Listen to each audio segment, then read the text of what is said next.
Good afternoon to all friends from media.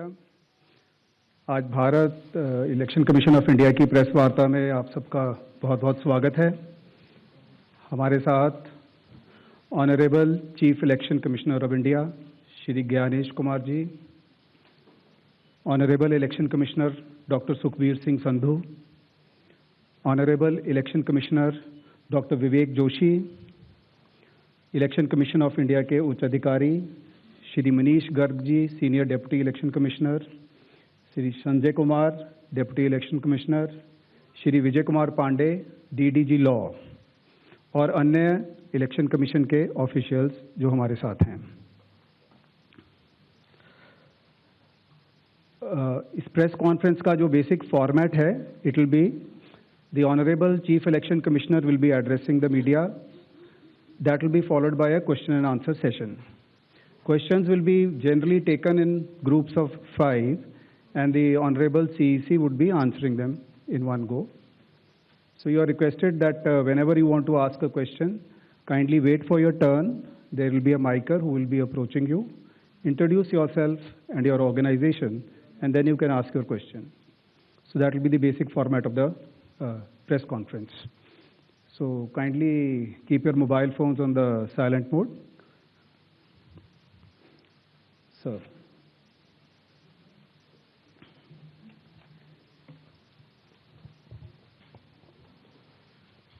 Honorable Election Commissioner Dr. Sukhbir Singh Sandhu ji, Honorable Election Commissioner Dr. Vivek Joshi ji, चुनाव आयोग के वरिष्ठ अधिकारीगण और media के मेरे दोस्तों,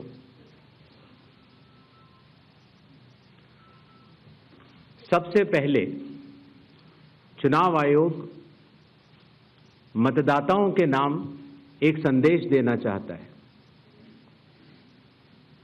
भारत के संविधान के अनुरूप भारत का हर नागरिक जो 18 वर्ष की आयु पूरी कर चुका हो, उसे मतदाता अवश्य बनना चाहिए और मतदान भी अवश्य करना चाहिए। आप सभी जानते हैं कि कानून के अनुरूप हर राजनीतिक दल का जन्म चुनाव आयोग में रजिस्ट्रेशन से ही होता है। तो फिर चुनाव आयोग उन्हीं राजनीतिक दलों में भेदभाव कैसे कर सकता है? चुनाव आयोग के लिए न तो कोई विपक्ष है,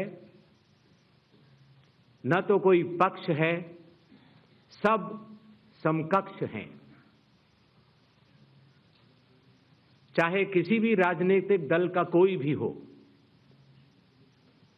चुनाव आयोग अपने संवैधानिक कर्तव्य से पीछे नहीं हटेगा। पिछले 2 दशकों से लगभग सभी राजनीतिक दल मतदाता सूची में त्रुटियों के सुधार के लिए मांग करते रहे हैं और इसी मांग को पूरा करने के लिए ही चुनाव आयोग ने गहन पुनरीक्षण अर्थात स्पेशल इंटेंसिव रिवीजन SIR की शुरुआत बिहार से की है।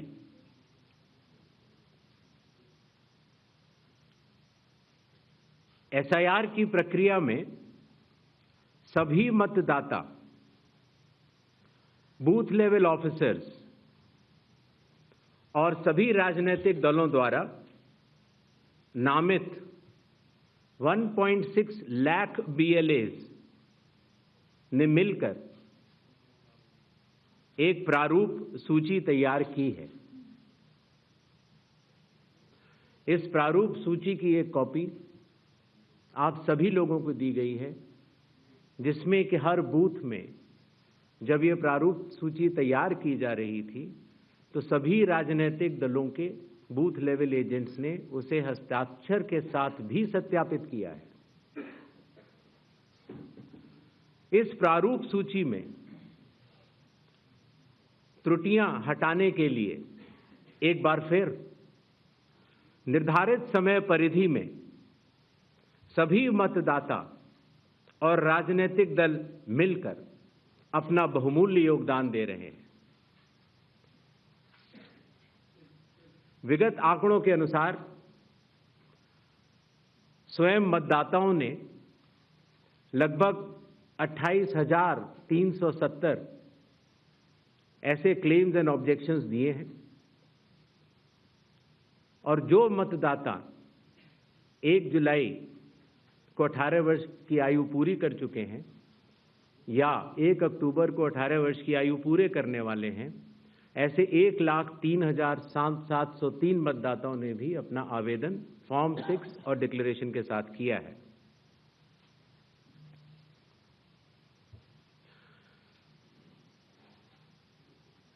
और इन क्लेम्स एंड ऑब्जेक्शंस के लिए, इन त्रुटियों को हटाने के लिए बिहार के एसआईआर में 1 अगस्त से 1 सितंबर का समय निर्धारित है। अभी भी 15 दिन का समय बाकी है। चुनाव आयोग सभी राजनीतिक दलों को उनके द्वारा नामित बूथ लेवल एजेंट्स को, नेशनल लेवल पॉलिटिकल पार्टीज को, स्टेट लेवल पॉलिटिकल पार्टीज को आह्वान करता है कि आने वाले 15 दिनों में जो भी प्रारूप मतदाता सूची उनको दी गई है उसमें अगर कोई भी त्रुटि हो तो उसको प्रिस्क्राइब्ड फॉर्म के तहत जमा करें।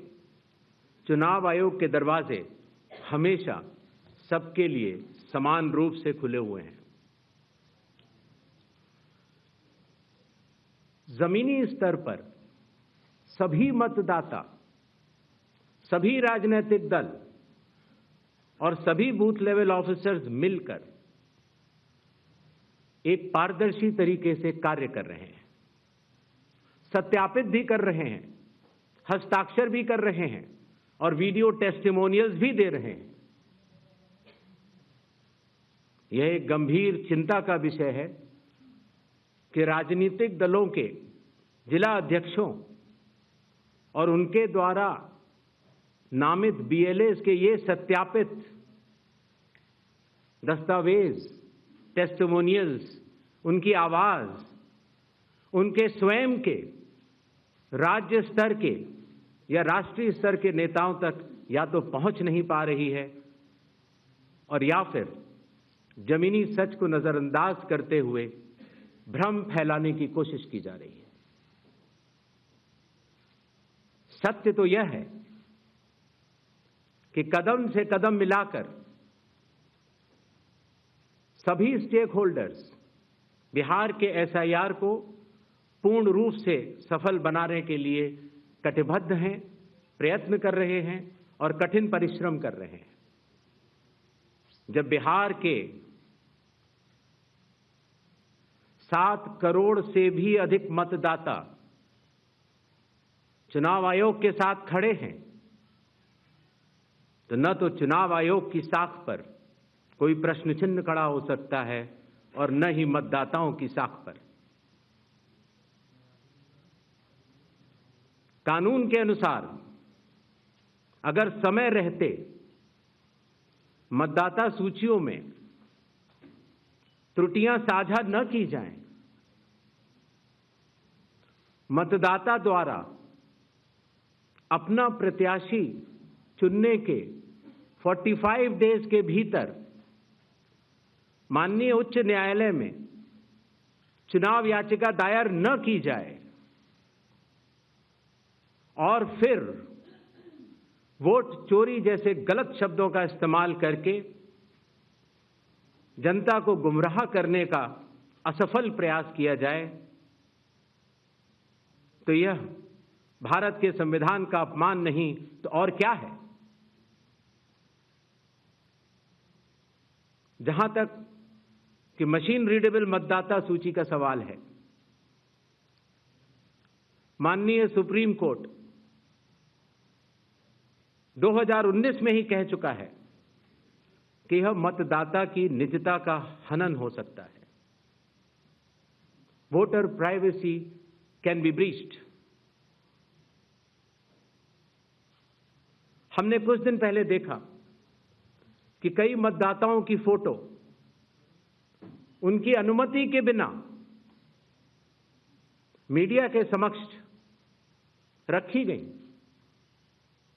उनके ऊपर आरोप लगाए गए, उनका इस्तेमाल किया गया। क्या अपनी माताओं, बहुओं, बेटियों सहित किसी भी मतदाता की सीसीटीवी वीडियो चुनाव आयोग को साझा करनी चाहिए क्या?